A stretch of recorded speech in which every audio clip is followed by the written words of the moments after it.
दोस्तों, एक छोटी सी लड़की की खेलते खेलते स्कूल में चोट लग जाती है। तुरंत ही जो बच्चे थे टीचर को बताने के लिए जाते हैं। जैसे ही टीचर आकर देखते उस बच्चे को तो वो बेहोश वहाँ पर पड़ी हुई थी। फिर उसको वो अपने कैबिन में लेकर जाते हैं। वहाँ से उसके हल्का सा पानी का छिंटा लगाते हैं तो उसे तुरंत ही होश आता है। और फिर जो वो टीचर को बताती है, टीचर भी यह बात सुन के उसकी हैरान हो जाते हैं, आखिर ये छोटी सी बच्ची क्या बता रही है। फिर उसके टीचर जो थी उसके माँ बाप के पास में, माता पिता के पास में फ़ोन करती है।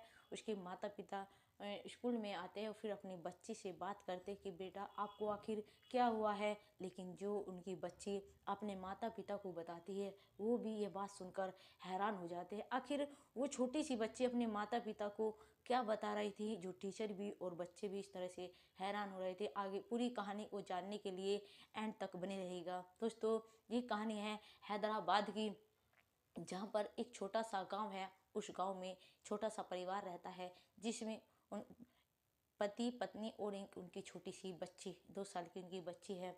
वे अपनी बच्ची के साथ में अच्छे से जीवन गुजार रहे थे। एक दिन उनकी बच्ची अचानक से नींद में चिल्लाने लगती है। एकदम माता पिता उठते कि आखिर हमारी बेटी को अचानक से क्या हुआ है।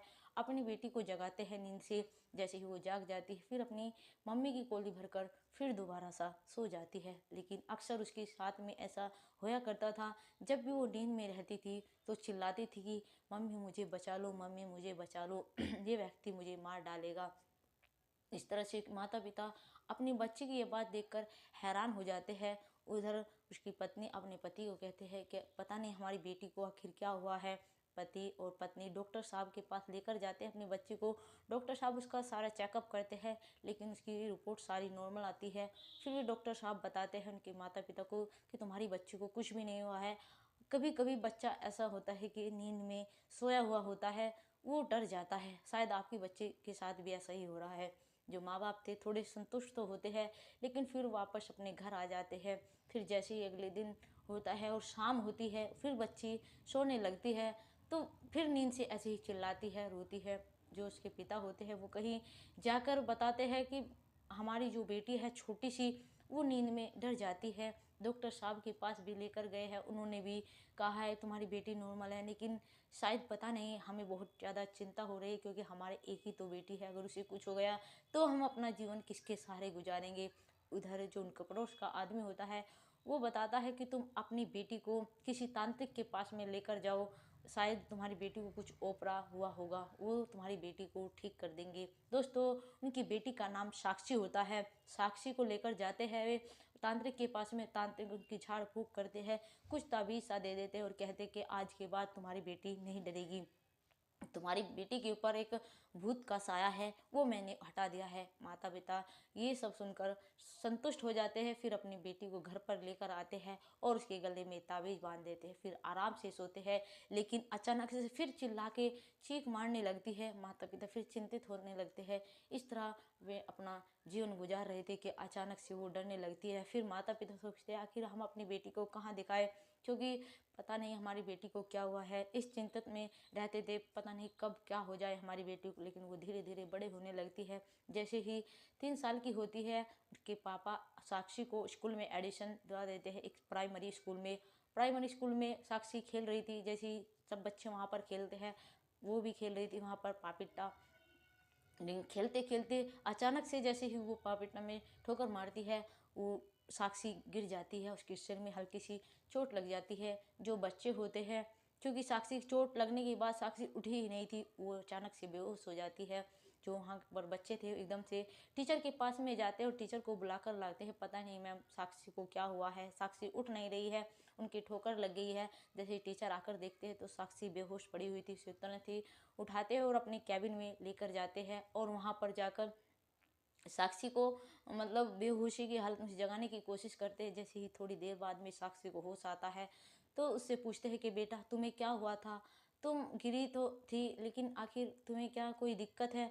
जो साक्षी कहती है, जैसे ही बोलती है साक्षी कहती है क्या साक्षी साक्षी कर रहे हो, मेरा नाम सोनिया है, मैं एक बहुत बड़ी कंपनी में जॉब करती हूँ और मैं यहाँ पर कैसे है। ये सब सुनकर वहाँ के जो टीचर है वो एकदम से परेशान होते हैं। वो कहते बेटा नहीं, तुम तीसरी क्लास में पढ़ती हो और तुम्हारे माता पिता जो है, तुम्हारे माता पिता अभी आने वाले हैं, क्योंकि जो टीचर थे उन्होंने उसके माता पिता के पास में फ़ोन कर दिया था। थोड़ी ही देर बाद में साक्षी के माता पिता आ जाते हैं और अपनी बेटी को कहते कि बच्चा आपको क्या हुआ है मेरे बेटे, ऐसे कह के बोलते हैं अपनी बेटी को। उधर जो उनकी बच्ची होती है वो कहती है कि पिताजी, एकदम से जैसे वो पिताजी बोलने वाली होती है, लेकिन थोड़ी ही देर बाद में कहती कि आप कौन हो, मैं आप लोगों को नहीं जानती, और क्या बच्ची बच्ची लगा रखा है, मैं आपकी बेटी नहीं हूँ, मेरा नाम सोनिया है, मैं एक बहुत बड़ी कंपनी में जॉब करती हूँ, जो हैदराबाद में एक कंपनी है वहाँ पर, और वहीं पर मेरे माता पिता है। मुझे बहुत दिन हो गए अपने माता पिता से मिलो। जब ये बात सुनते हैं उसके माता पिता, उन्हें बहुत ज़्यादा हैरानी होती है। वो कहते हैं नहीं, तुम्हारे सर में चोट लगने से शायद तुम्हें कोई गहरी चोट लगी है, चलो डॉक्टर साहब के पास लेकर चलते हैं। जैसे उस बच्ची को उठाते हैं उसके माता पिता साक्षी को, तो साक्षी एकदम तुरंत से कहती कि मुझे कहाँ लेकर जा रहे हैं, मैं अपने माता पिता के पास में जाऊँगी, जो मेरा माता पिता हैदराबाद में रहते हैं। इधर उसके माता पिता कहते कि अच्छा आप एक बात बताओ बेटा, कि आखिर आप तुम जाओगे कहाँ से, कैसे हैदराबाद। कहती है पहले ये गांव बताओ कि ये गांव कौन सा है। वो अपने गांव का नाम बता देते हैं। गांव का नाम बताते ही जो उनकी बेटी होती है वो तुरंत कहती है यहाँ से टेम्पो में बैठूंगी, फिर बस पकड़ूंगी, और बस पकड़ने के बाद में मैं सीधा हैदराबाद की बस पकड़ लूँगी और सीधा हैदराबाद पहुँच जाऊँगी, फिर अपने माता पिता के पास में पहुँच जाऊँगी। जब ये बात सुनते हैं उसके माता पिता बहुत ज़्यादा हैरान हो जाते हैं कि हम तो अपनी बेटी को कभी इस गाँव से बाहर लेकर ही नहीं गए हैं, फिर हमारी बेटी इतनी दूर और सही सही रास्ता बता रही है। वे यह सुनकर हैरान हो जाते हैं। फिर वो अपनी बेटी को घर लाते हैं, लेकिन जो साक्षी थी वो जिद लगा रही थी कि मैं अपने घर जाऊंगी, अपने माता पिता के पास में जाऊंगी। इधर उसके माता पिता जो होते हैं साक्षी के परेशान थे। वो कहते बेटा चलो सुबह चलते। हो कहते नहीं, मैं अभी जाऊंगी अपने माता पिता के पास में। तो बेटी ज़्यादा जिद करती है तो वो ज़्यादा रुक भी नहीं पाती, सीधा तैयार होते हैं और अपनी बेटी को लेकर सीधा हैदराबाद पहुंच जाते हैं। और जब जहाँ जहाँ पर वो बताती है वो वहाँ वहाँ पर जाते हैं, और एक छोटी सी जो टीन पड़ा हुआ था वहाँ पर, जो छोटे सी फ्लैट होता है सिर्फ 50 गज का, वहाँ पर जाकर अपने एक मतलब बुजुर्ग आदमी थे वहाँ पे, एक बूढ़ा था एक बूढ़ी औरत थी, और उनके जाकर पैर छूते हैं और कहते कि माँ बाबूजी आप कैसे हो, आपको ज़्यादा बहुत काफ़ी बूढ़े हो चुके हो, आपकी तबीयत तो ठीक है। जब ये बात सुनते हैं वो जो बूढ़े व्यक्ति थे वो कहते कि आखिर तुम कौन हो, ये छोटी सी बच्ची इस तरह से मुझे बाबूजी कह रही, इस तरह तो मेरी बेटी सोनिया कहती थी। उधर पीछे ही उसके माता पिता खड़े थे और कहते कि ये हमारी बच्ची है, शायद ये बता रही कि मेरा नाम सोनिया है, क्या आपकी बेटी का नाम सोनिया था। इधर जब सोनिया का नाम सुनते हैं तो मतलब रोना आ जाता है उसके माता पिता का, और वे रोने लगते, कहते कि हाँ हमारी बेटी का नाम सोनिया था, पता नहीं अचानक से हमारी बेटी कहाँ चली गई है। हालांकि जहाँ पर जॉब करती थी हम वहाँ पर भी गए थे, उन्होंने कहा कि तुम्हारी बेटी किसी लड़के के साथ में चली गई, लेकिन हमारी बेटी ऐसी नहीं थी। हमने बहुत ढूंढने की कोशिश की और फिर उसका पता भी नहीं चला। हम अपनी बेटी के इंतज़ार में आज भी तड़प रहे हैं, पता नहीं हमारी बेटी कैसी होगी या फिर किस हाल में होगी। उधर जो सोनिया सब कुछ सुन रही थी, सोनिया कहती कि मैं आपकी बेटी हूँ। उधर उसके माता पिता ने सोनिया की सारी बात सोनिया ने अपनी सारी बात मतलब अपने माता पिता को बता रखी थी, जो साक्षी थी। उधर उसके माता पिता कहते हैं उसके सोनिया के माता पिता से कि क्या आप किसी विजय नाम के लड़के को जानते हैं। जो जैसे ही वे सुनते हैं उसके माता पिता वो कहते हैं हाँ, जो सोनिया का बॉस है उसका नाम विजय है, वो उसी की कंपनी में जॉब करती थी। फिर जो उसके माता पिता होते कहते हैं हाँ, अक्सर ये नींद में यही नाम लेती है कि माँ बाबूजी मुझे बचा लो, मुझे विजय मार डालेगा, मुझे विजय मार डालेगा। जब ये बात सुनते हैं उसके माता पिता बहुत ज़्यादा हैरान हो जाते हैं। इधर सोनिया से पूछते हैं कि बेटा आखिर तुम्हें क्या हुआ था। फिर वो जो सोनिया होती है वो कहती कि माँ बाबूजी मुझे जो विजय है उसने मेरे साथ में ज़बरदस्ती करने की कोशिश की, उसने ज़रूरी काम से मुझे अपने फ्लैट पर बुलाया था और वहाँ पर एक मैं फ़ाइल लेकर गई थी। उस फाइल के बहाने से उसने, मैं जैसे ही अंदर गई उसने एकदम रूम का गेट बंद कर लिया और फिर मेरे साथ में ज़बरदस्ती करने की कोशिश की। लेकिन जब मैंने उसे मना किया, लेकिन उसने फिर भी मेरे साथ में बहुत ज़्यादा ज़बरदस्ती, क्योंकि मैं अकेली थी, एक मर्द के सामने एक लड़की क्या कर सकती है। फिर उसने उसके साथ में इतनी ज़ोर ज़बरदस्ती की, उसके सर पे तकिया रख दिया उसके मुंह पर और उसके साथ में शोषण करता रहा जब तक वो मरी ना, तब तक उसका जो तकिया था उसके चेहरे पे ढका रखा। और उसके बाद में जब मेरी मृत्यु हो गई, उसने मुझे अपने जहाँ पर उसका फ्लैट है पीछे आंगन में उसने मुझको गाढ़ा खोद कर वहाँ पर दाब रखा है। जब ये बात सुनते हैं तो उन्हें बहुत ज़्यादा हैरानी होती है। कहते हैं कि माँ बाबूजी, मैं कहीं नहीं गई थी, मुझे उसने वहाँ पर मार कर दफना दिया था। जब इस तरह से बात सुनते हैं तो उन्हें बहुत ज़्यादा रोना भी आता है। और फिर जो साक्षी के माता पिता होते हैं, सोनिया बता रही थी जो लड़की, उसको लेकर जाते हैं वहाँ पर पुलिस स्टेशन और वहाँ पर जाकर सारी कहानी सुनाते हैं। उधर जो पुलिस वाले होते हैं कहते हैं कि ऐसे ऐसे कैसे हम किसी के ऊपर एकदम केस डाल सकते हैं, फिर किसी को गिरफ्तार कर सकते हैं, वो बहुत बड़ा इंसान है, बहुत बड़े कंपनी का मालिक है, हम ऐसा नहीं कर सकते। लेकिन उधर जो उसके माता पिता थे, जो सोनिया के माता पिता थे, वो बहुत ज़्यादा रोने लगते हैं। कहते हैं आखिर अगर गरीब लोगों की कोई नहीं सुनेगा, गरीब लोग तुम्हारे पास ही तो आते हैं आशा लेकर, अगर बड़े लोग गरीबों के साथ में ऐसा करते रहेंगे और लड़कियों को बदनाम करते रहेंगे कि तुम्हारी लड़की भाग गई है, और खुद उनके साथ में शोषण कर कर उन्हें दफनाते रहेंगे, आखिर हमारा साथ कौन देगा, फिर तो वे खुले आम घूमेंगे। ये बात सुनकर उसके माता पिता रो रहे थे। तो पुलिस वालों को थोड़ी दया आती है और कहते हैं कि चलो ठीक है, हम अरेस्ट वारंट पहले निकालते हैं और उसके बाद में हम जो है विजय को घर पर जाकर तलाशी लेंगे।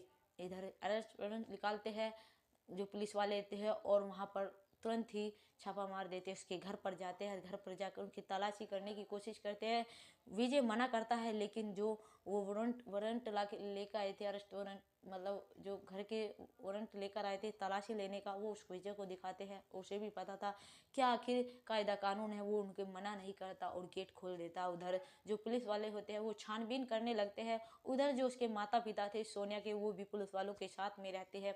उधर वो छोटी सी बच्ची रहती है।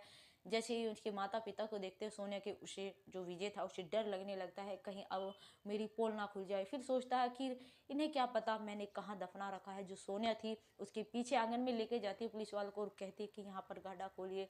जैसे ही पुलिस वाले वहाँ पर गड्ढा खोलते हैं, उधर विजय भी देख रहा था। विजय वहाँ से भागने की कोशिश करता है, लेकिन पुलिस उसे तुरंत ही वहाँ पर दबोच लेती है। और फिर देखती है तो जो सोनिया थी उसका वहाँ पर कंकाल निकलता है।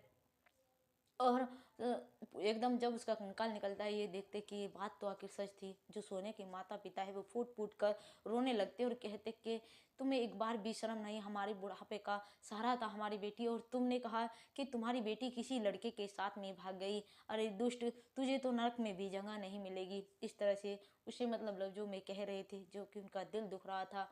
इधर पुलिस वाले उसको अरेस्ट कर लेते हैं और उसको जो आगे की कार्रवाई है, आगे की कार्रवाई शुरू करने के लिए जो उसके माता पिता है उसे अदालत में ले जाया जाता है। उधर जो छोटी सी बच्ची है सोनिया, उसको जो साक्षी के माता पिता थे अपनी बच्ची को लेकर अपने घर पर आ जाते हैं।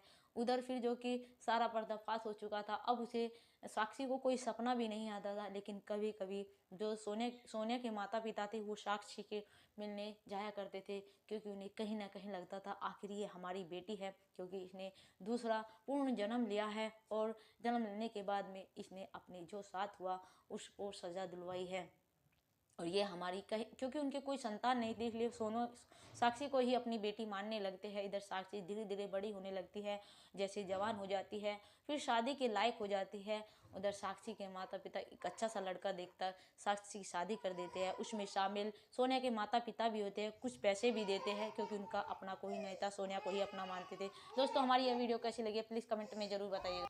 कमेंट में इतना ज़रूर बताइएगा दोस्तों, साक्षी ने क्या सही किया या फिर सोनिया ने सही किया, प्लीज़ दोस्तों। और उन्होंने उसने साक्षी ने फिर दोनों का ही साथ दिया। दोस्तों ये थी हमारी कहानी, जो एक लड़की को इस तरह से शोषण कर कर मार दिया और फिर उसका पूर्ण जन्म हुआ। पूर्ण जन्म होने के बाद में फिर उसने किसी जिसने उसके साथ में यह हैवानियत करवाई थी उसे सज़ा दिलवाई। दोस्तों नमस्कार दोस्तों।